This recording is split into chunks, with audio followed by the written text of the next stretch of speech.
Okay.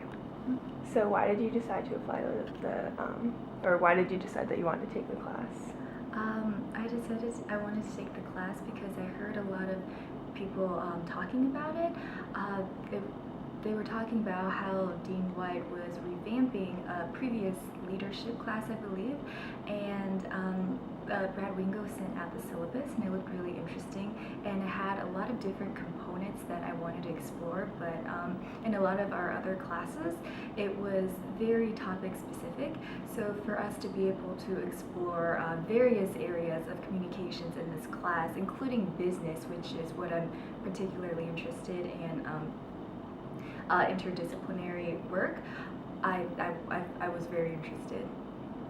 So can you talk about kind of what you want to do career-wise? What you were talking about, you're interested in business. So I did a summer internship the summer of my second year of pharmacy school, and it was a consulting for pharmaceutical startups based out of UNC. So that spurred my interest in the area of fellowship, entrepreneurship, and the industry world. So I want to do a fellowship upon graduation and maybe explore the possibility of something along the corporate lines further. Awesome. And sorry, I forgot to say this at the beginning. Can you just say? Did I say too many ums? No. You're doing really good. Okay. Yeah.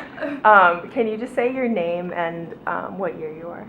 My name is Amy Lee, and I'm a third year pharmacy student. Okay. No, but you're doing really good.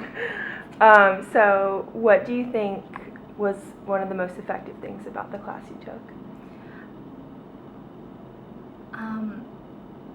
I think one of the most effective parts of this class is that it allows you to participate in projects that can make an actual impact in the world of pharmacy, in the world of healthcare. A lot of times in our other classes, we do a lot of in-class work. We sit and we learn, but we don't actually see how it applies to the real world. So for that, for this class, we get to use our knowledge to potentially find a gap in the barrier of care, or find any interventions to be made that we can use our knowledge and contribute to.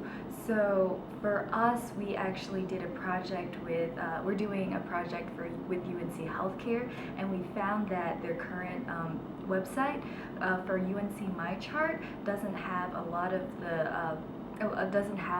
only has an FAQ page and a helpline. So we identified an area where we can significantly contribute to, because on our team we have someone who is very tech savvy. So we were able to utilize our resources and our knowledge of healthcare, and potentially the barriers where that may be. Am I making sense? No, you're making sense. Okay. Barriers that we've identified in the current system in which we can make videos for, and potentially help overcome the barrier to access. I feel like I need to clarify more. I didn't know if there's another question talking about it. But yeah, I mean, I was going to ask you about the project, but you pretty much covered it there, unless there's something else. There's a lot more. I just didn't. I was waiting. I wanted to give it like a brief, ambiguous. Go ahead and talk about the project then. Okay.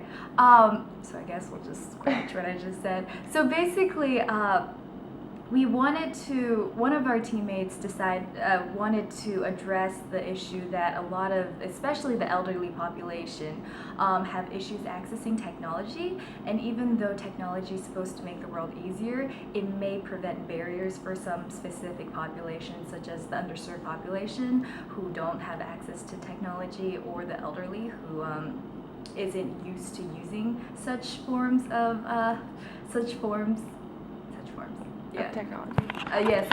technology.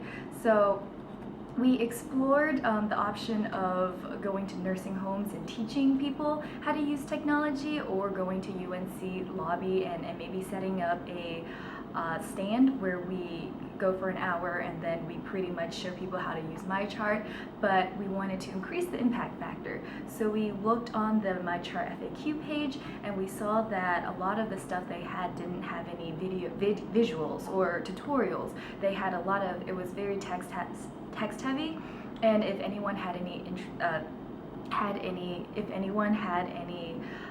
questions, they would call the helpline. I tried calling the helpline and it put me on wait for around 20 minutes, so it's very discouraging. So we finally went through and we're currently and I talked to the manager, and we were put in contact with the MyChart process and quality improvement team, and they've been guiding us a lot in the process, which is great. And they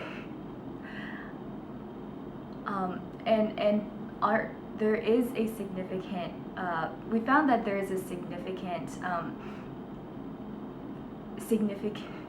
we found that it was a significant problem that we can potentially address. So UNC MyChart is UNC's online patient chart, and it currently has 150,000 users, but only 42% of them have an active MyChart account. So we wanted to start our pilot video by making a account activation video with visuals. So we set up appointments with the recording studio thanks to Dean White, and of course we have a tech-savvy person on our team, so he was very, very helpful in making our video and improving the sound quality and everything. And of course the rest of our teammates are very hardworking, so it helps speed the process along.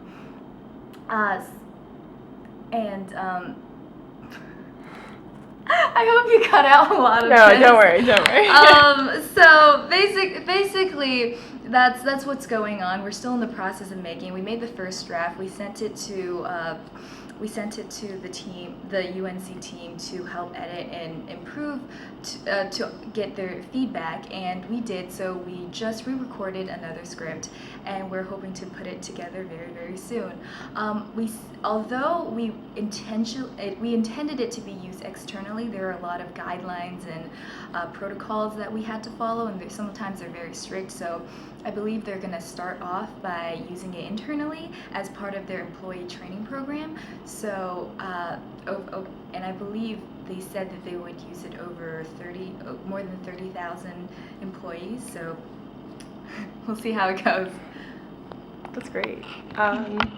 Okay, so I think that Makes sense. no, you did. I feel like you gave a very good description of like everything about the project, which is good. Yeah. So unless you have anything else to add, I just have one more question.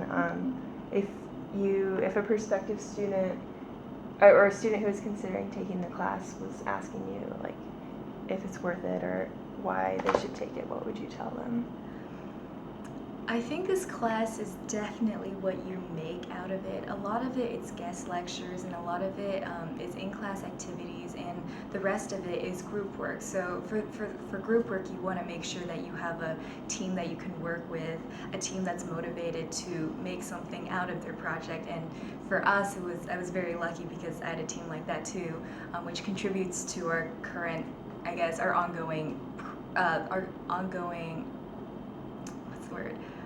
Our ongoing project, even outside of the classroom. So if they have any ideas, they could come in with ideas. If they have any ideas on health intervention projects that they potentially want to explore, Dean White is great at providing resources and everything. And of course, it's very, very flexible. So if the prompt is one thing, you can definitely talk to Dean White and change it as needed, as long as it does affect healthcare communication, which a lot of projects do. So the main thing is to be motivated, know what you want to get out of the class, and find a good team that can help you carry it out. So that would be my advice. Awesome. Is there anything else that you want to add? Not particularly. Okay.